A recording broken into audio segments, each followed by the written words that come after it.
காவேரி பார்த்த ராகினி என்ன பண்ணுறாங்க, காவேரி ரொம்ப தவறா வந்து பேசுகிறாங்க. இந்த மாதிரி நிவினையும் காவேரி ஒன்றா வச்சு ரொம்ப மோசமாக பேசுகிறாங்க.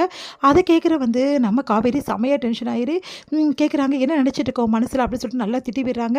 இங்கே பாரு, நிவின் வந்து சொன்னதால தான் நான் வந்து இவ்வளவும் பேசுகிறேன், புரியுதா? நிவின் வந்து சீக்கிரமாகவே நானும் காவேரி சேர்ந்து வாழ போகிறோம், இன்னும் கொஞ்ச நாள் நாங்கள் 2 பேரும் சேர போகிறோம், நானும் வந்து காவேரியும் வந்து சேர்ந்து வாழ போகிறது நீ பார்க்க போகிறேன்னு சொல்லிட்டு என்கிட்ட சவால் விட்டு பேசுகிறாரு. நீயும் நிவினும் வந்து சேர்ந்து வாழ முடிவு பண்ணாமல் அவர் எப்படி என்கிட்ட பேசுவார் அப்படின்னு சொல்லிட்டு கேட்டோன்னே, அவர் எதுக்காக பேசினாலும் சொல்லிட்டு அவரை கேளு, இதில் என்ன சம்மந்தப்படுத்தவே கூடாது, புரியுதா?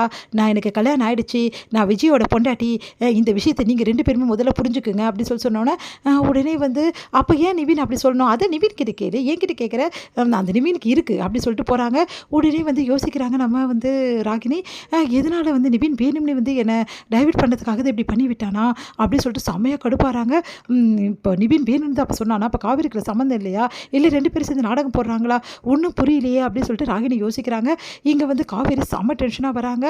அவங்களால தாங்கிக்க முடியல நடந்த விஷயத்துக்கு எல்லாத்தையுமே.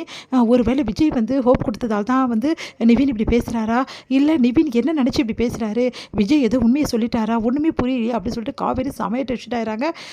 உடனே வந்து விஜய் கிட்ட போய் பேசணும் அப்படின்னு சொல்லிட்டு நினைக்கிறாங்க. அதுக்கு முன்னாடி நிவினை பார்த்து கேட்கணும் அப்படின்னு சொல்லிட்டு முடிவு பண்ணி என்ன பண்ணுறாங்க, நிவினை பார்க்கலாம் சொல்லிட்டு போகிறாங்க.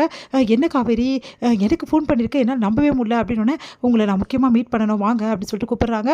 உடனே வந்து எதனால் அப்படி சொல்லிட்டு யோசிக்கிறாரு. ஒரு வேளை வந்து எனக்கு உண்மையெல்லாம் தெரிஞ்சிச்சுன்னு சொல்லிட்டு எல்லா விஷயத்தையும் சொல்லிட்டு தான் கூப்பிட்றா, எனக்கு இவ்வளோ சந்தோஷமாக இருக்குது, அதுவும் காவேரி என்னை ஃபோன் பண்ணி கூப்பிட்டா அப்படின்னு சொல்லிட்டு ரொம்ப சந்தோஷமாக வந்து நிவின் வந்து காவேரி சந்திக்க வந்து போகிறாரு. காவேரி வந்து பார்த்துட்டு நிவின் வந்து ரொம்ப சந்தோஷமாக இருக்காரு. ஆனால் காவேரி வந்து அமைதியாக வந்து நிவினை பார்க்குறாங்க.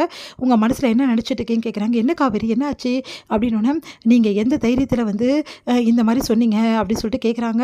ராகினி கிட்ட சொன்ன விஷயத்தை பற்றி. ஓ அதுவா அப்படின்னு சொல்லிட்டு, நான் ஒன்றும் தப்பாக சொல்லலையே, நம்ம போய் சேர போகிறோம்ல அதை பற்றி தான் சொன்னேன் அப்படின்னு. எனது சேர போகிறோமா, என்ன நீங்கள் கடவுளகத்தில் இருக்கீங்களா, எனக்கு கல்யாணம் ஆகிடுச்சுன்றது உங்களுக்கு தெரியுமா தெரியாதா, விஜயோட பொண்டாட்டி நான், புரியுதா அப்படின்னு சொல்லிட்டு சொன்னோன்னே, எனக்கு எல்லாம் தெரியும் காவேரி, தெரியாமலாம் ஒன்றும் இல்லை, நீயும் விஜய் கூடி சீக்கிரம் பிரிஞ்சுட்டு போகிறீங்க, அந்த விஷயமும் எனக்கு தெரியும், விஜய் எல்லாத்தையும் சொல்லிட்டாரு அப்படின்னு பயங்கரமாக அதிர்ச்சி அடைகிறாங்க காவேரி. அவங்களால தாங்கிக்கவே முடியல.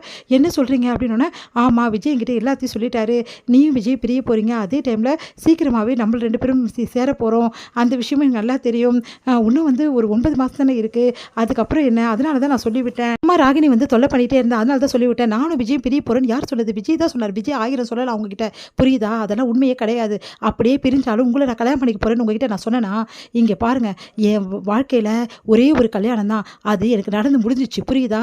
அதுக்கப்புறம் என் வாழ்க்கையில் கல்யாணமே கிடையாது, நான் இப்போ விஜய் பொண்டாட்டியாக தான் இருக்கேன், கடைசி வரைக்கும் விஜய் பொண்டாட்டியாக நான் இல்லைனாலும் பரவாயில்ல, ஆனால் தயவு செய்து இன்னொரு கல்யாணம் நான் கண்டிப்பாக பண்ணிக்கவே மாட்டேன் அப்படின்னு சொல்கிறாங்க. சரி, என் வாழ்க்கையை டிசைட் பண்ணி நீங்கள் யார் முதல்ல, உங்களுக்கும் எனக்கும் என்ன சம்மந்தம் இருக்குது, நான் உங்களுக்கு ஒரு காலத்தில் விரும்பினேன், அது உண்மை தான், அதுக்கப்புறம் என் வாழ்க்கையில் நீங்கள் இல்லவே இல்லை, அதுக்கப்புறம் வந்து தான் நான் வந்து கல்யாணம் பண்ணிக்கிட்டேன், புரியுதா?